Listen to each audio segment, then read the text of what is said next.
Good evening, everybody. I'd like to welcome you back to another edition of Foreclosurepedia Podcast. Foreclosurepedia Podcast is a presentation of the Foreclosurepedia Radio Network, which premieres each Sunday evening at 2300 hours. I want to talk a little bit tonight about winterizations, about the paperwork associated with them. It's the 6th of October 2012 out here, and while many folks are still in the 70s and 80s, out here during the evenings, we're actually getting freeze warnings. See, we have this one property here. We actually have a lot. I've just been lazy and haven't populated them up. See, it's over in Hyden, Kentucky. And if we actually go to the Weather Service, you can see here we have a special weather statement that's dealing with freeze warnings here all over the place, all up through there and such, and specifically in the rural sections. So we need to be paying pretty close attention, and I thought I'd never done a video on the paperwork and such. So what we're going to do is we're going to get right to it. Go on up here. We're going to do a winterization form. You can see right here. It's going to ask you questions such as the type. This one happened to be a single family.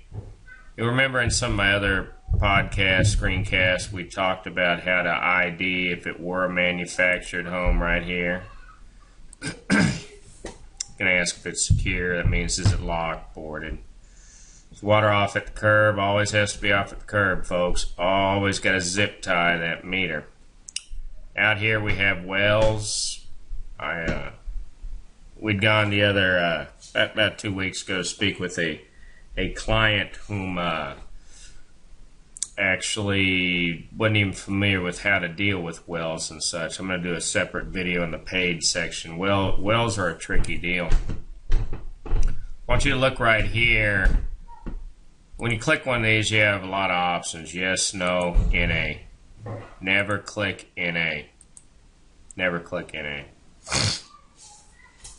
Ask if the water is frozen. If the water is ever frozen, do no work. Submit a bid to thaw that out. It's pretty self-explanatory. Did the system hold pressure? In this case, the one we're talking about tonight did not hold pressure, but you got to say why it didn't, and that's why I use this as an example. Sump pump operational. Did you zip tie it?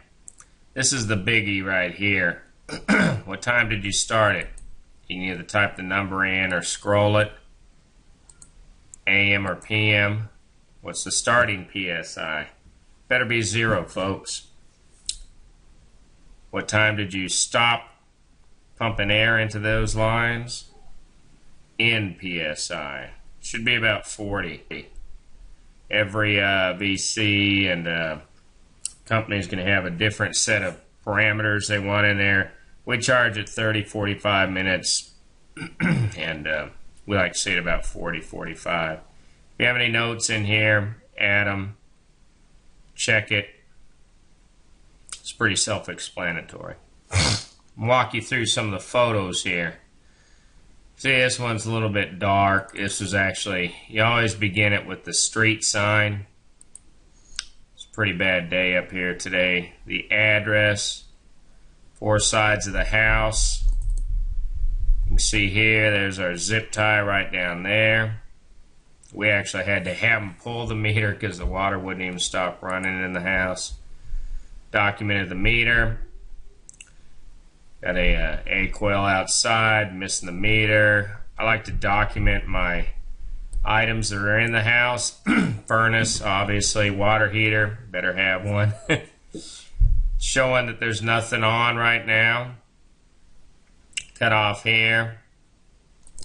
You can come over here. It's your RPZ and the main line inside we've zip tied.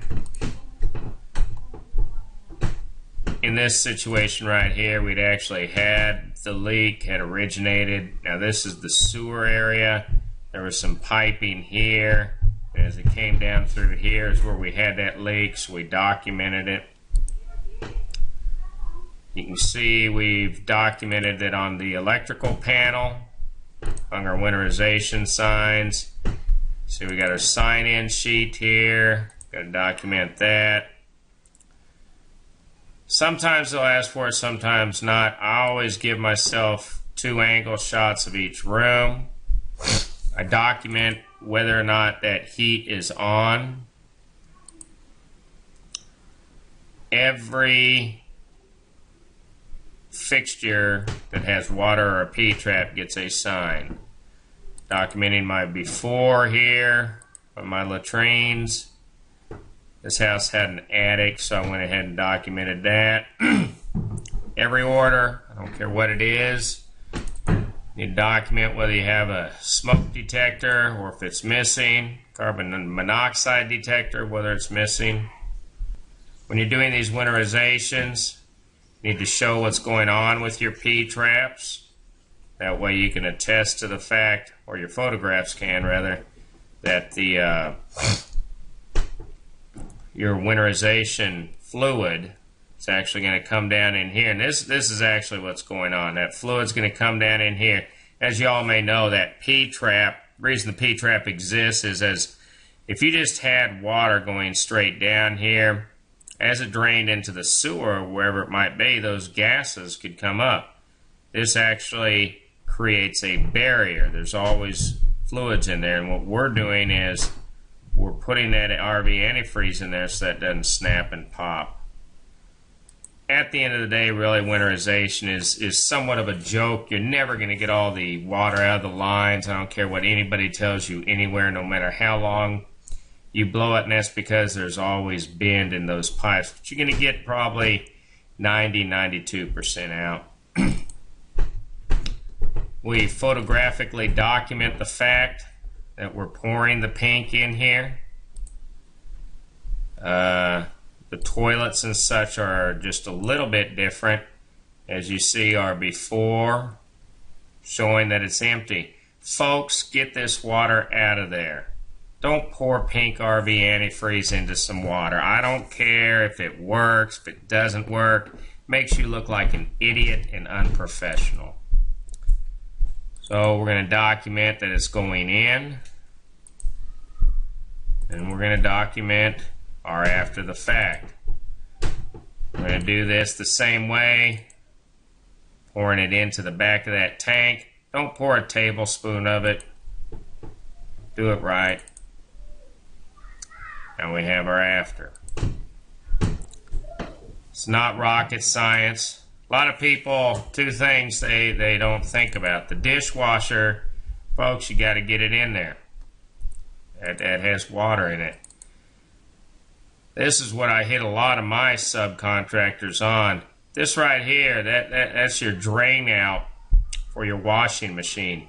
Got to be hitting it here. Got to be hitting it here, folks. I go ahead and go through and document everything else, my appliances, lack thereof. If I have meters, I document my reading. I document my serial number. Then I give after the fact on it. See right here. Need to show that our compressor is actually properly rigged, pumping it in, and it's going to a power supply. In this case, we had nothing was holding here, no pressure was holding. So it's obviously a fail. We want to show the signs, obviously, that we posted in the front window as well. I want to show everything. It's pretty much common sense. The other thing I wanted to also talk about, I don't know how many homes I go to, I see a contractor. You know, this winterization fluid, if you do it right, and this goes back fundamentally to how we actually track our orders in a wiki. If I know how many orders I have, how many properties I'm maintaining, during the summer months, I can get this stuff for $2.50 a gallon. All right, Walmart bought a whole bunch of it, $2.97 a gallon. But that's because I knew I had X amount of properties, and I knew I would require Y amount of gallons of antifreeze come winterization season. The way you're going to know probably whether or not you're dealing with a fly-by-night company is if you're doing an initial service and they do not want you to do the winterization, these are probably people that probably shouldn't be in the industry. These properties need to be winterized year-round, at least in our zone. We're 1A up here. We do cover into Kentucky, but predominantly, this whole thing is called 1A. That's the HUD zoning for it. They need to be winterized. Do not pour red Gatorade in there. If you're going to spend $1.89, why not pay $3.97 and do it right?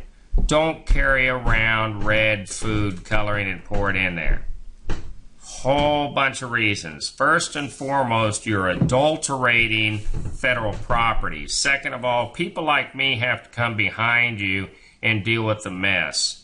We get very upset about that because it doesn't pay a whole lot of money to come in there and deal with a fouled winterization. Anyway, appreciate y'all tuning in this evening. It's been another edition of the Foreclosurepedia podcast. If you have any questions, comments, feel free to email them to me, coo@foreclosurepedia.org. The East Tennessee Property Preservation Guild will be meeting this weekend up here at GHQ, General Headquarters. Give me a holler if you'd be interested in sitting in, perhaps learning a little bit, joining with us. We got some great discussions going on. Hope you all have a good evening, and I appreciate you tuning in.